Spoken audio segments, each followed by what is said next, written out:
I bought the game on a cold November night in an antique shop that felt like a forgotten lung of the city. The owner didn't look me in the eye when he handed over the dusty box. "It's old," he said, as if that warning were enough. The box was made of black wood, untitled, with only an engraved crest, an hourglass intertwined with arrows. There was something about its weight, not just the physical mass, but the kind of weight that seems to pull your skin inward. I took it home. It rained for the rest of the night. Through the window, I watched the water hit the asphalt like nervous fingers. The manual, a thin pamphlet of yellowed paper, had short rules and a warning embroidered in red ink. Play with dignity. Do not interrupt. Do not change the pieces. I laughed to myself, wondering what an old game would have to gain by demanding respect. I placed it on the kitchen table, where the yellow light of the lamp drew long, stretching shadows.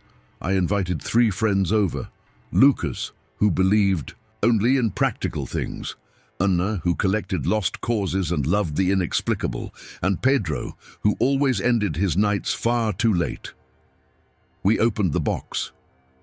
Inside, the board was divided into 12 squares, each with a symbol: a chimney, a mirror, an empty chair, a clock without hands.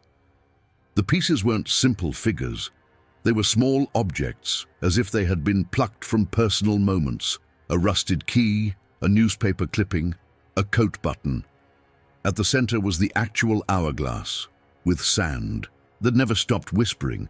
There were no dice. The manual said, "The game moves according to the stories. Tell a secret, move a piece." A heavy silence settled. It was silly. It felt like a scene from a movie.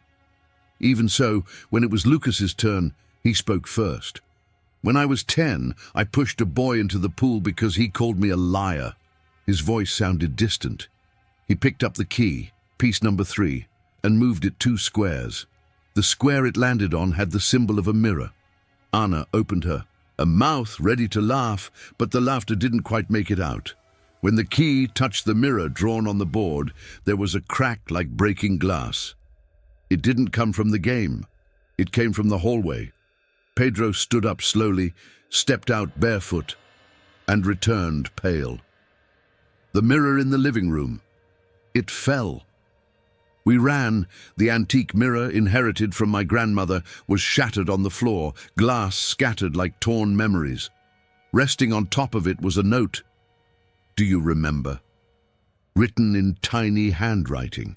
From that point on, the distance between the game and our lives began to shrink until it vanished.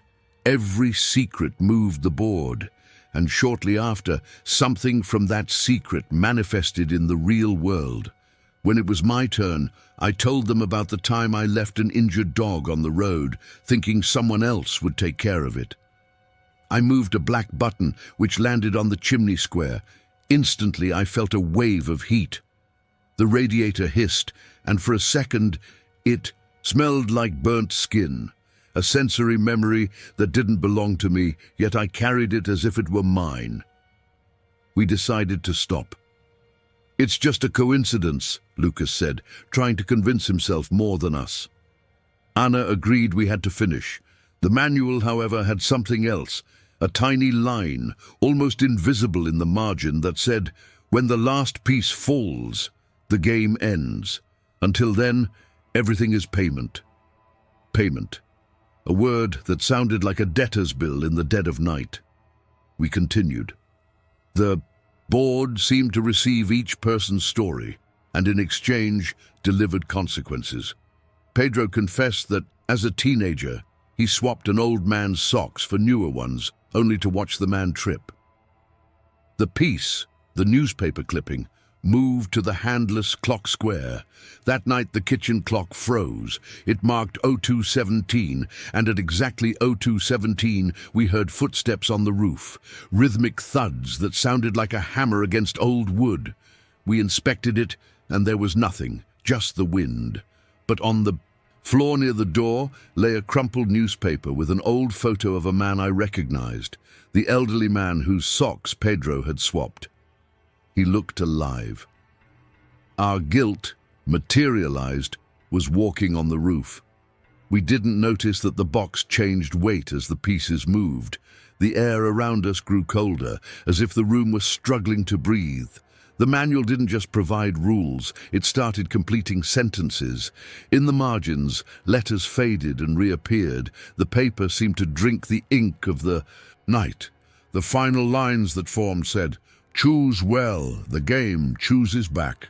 When only two pieces remained, mine and Anna's, the house shook slightly. The lamplight flickered, and the sand in the hourglass turned pitch black, as if it had become solid night. Anna, who until then had faced everything with curiosity, began to truly tremble. "What happens if I refuse?" she whispered. The manual answered, "Refusal is also a movement." She had no way out. By refusing, she pushed the piece to the adjacent square automatically. The square showed an empty chair. In the hallway, we heard a chair dragging, slow, heavy, until it stopped right in front of her bedroom door.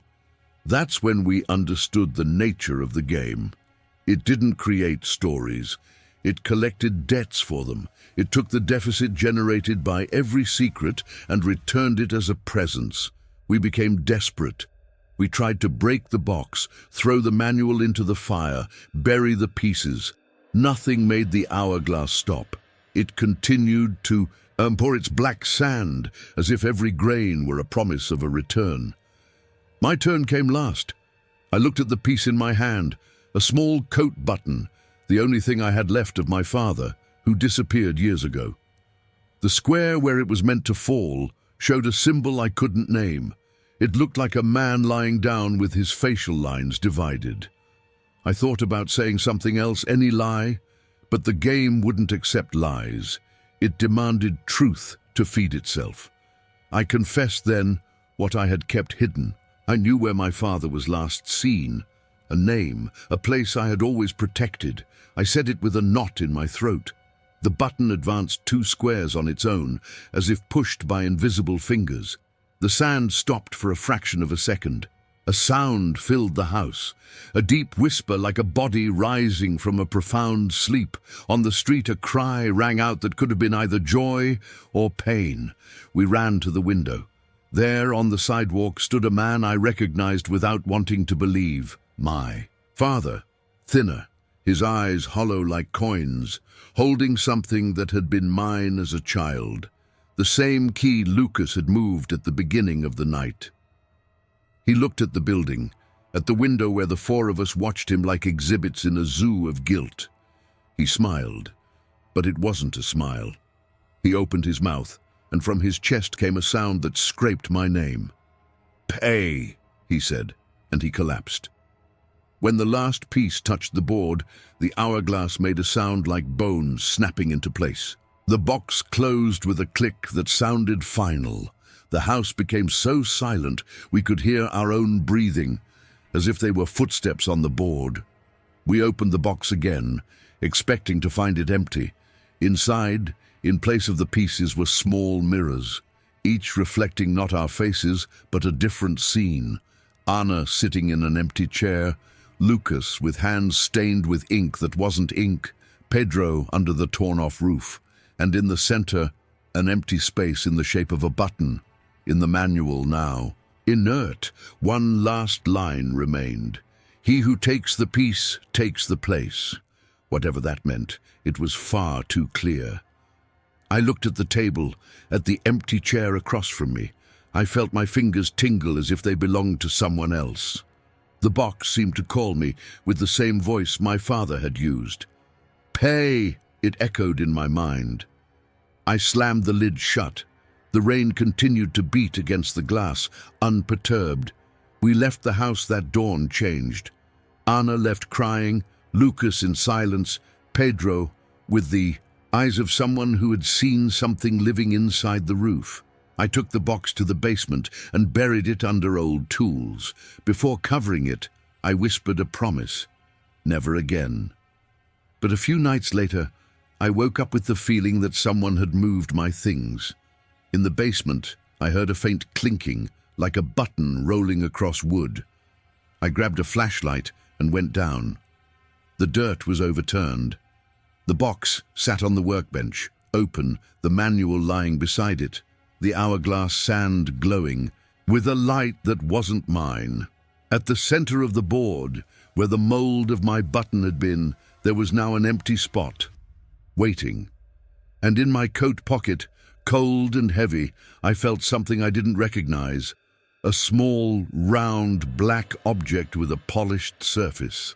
A button. The small red writing in the manual seemed to smile. "It is always your turn."